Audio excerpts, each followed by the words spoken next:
Genocidal Organ pumps at post-apocalyptic despair in anime violence, Fantasia review. Genocidal Organ begins in 2022, a few years after Sarajevo was obliterated by a homemade nuclear bomb, plunging much of the developed world even further into a surveillance state. Meanwhile, mass murders plague struggling countries, and an American named John Paul, voiced by Takahiro Sakurai, is somehow linked to each of the genocides. Months after he shows up for a consultation to the government, a country will be plunged into flourishing violence.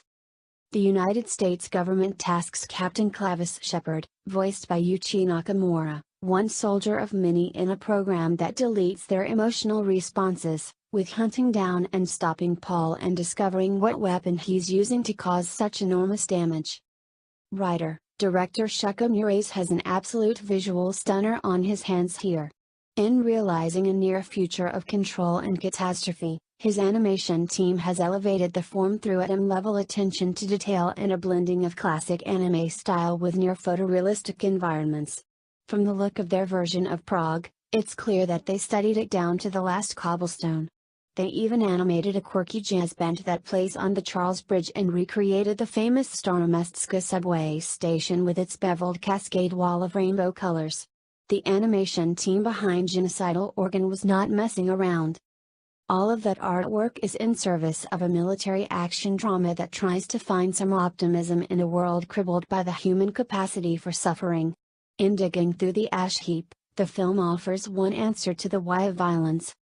Shepard plays spy in Prague, hiring Lucy, voiced by Sani Kobayashi, a woman suspected of having a professional and romantic relationship with Paul, to teach him Czech in order to get close to her.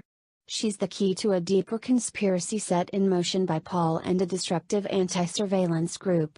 Shepard has to learn the truth and take his soldiers into several war zones to stop Paul from starting the next genocide.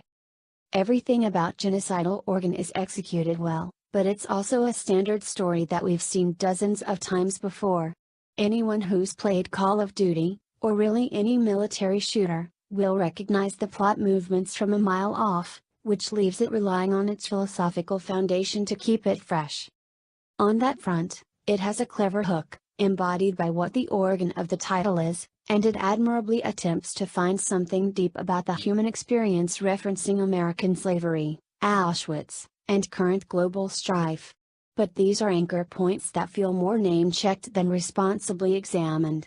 When it's not showing off military prowess and precision through action sequences, the movie is staring at its own navel like a freshman philosophy student, engaging in long conversations with literary jabs at Kafka and linguistic theories that feel more like recipe ingredients that never get baked into a smarter movie.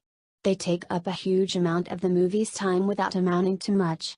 Maybe that's because we've heard all of these conversations about human suffering and nihilism in a post-apocalyptic setting before. These are big conversations that, for example, Akira did 10 times better 30 years ago before being copied into oblivion. Genocidal Organ is most clever when it's showing off its military tech, not its thoughts on the human condition. The film doesn't veer off the well-worn path that this type of movie takes, and the characters are all exactly the same as the dozens that came before them. The emotionless soldier with one thing that makes him different from the rest. The Adrian Veidt-level mastermind threatening the world. The shady government who may as well be a villain, too. The sweet, attractive femme fatale falling for the soldier. It gets high marks for showing off scenes of violence in ways that challenge our emotions, though.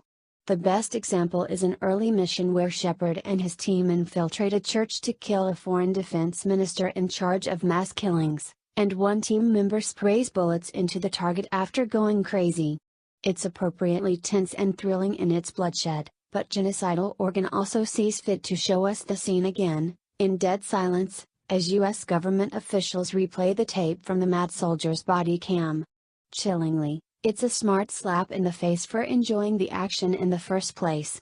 A guilt trip for being voyeuristic. It's a shame that this kind of moral complication isn't done better throughout, or through the dialogue, but there's still a lot to appreciate. Overall, Genocidal Organ is a stock military story dressed up in jaw-dropping new clothes.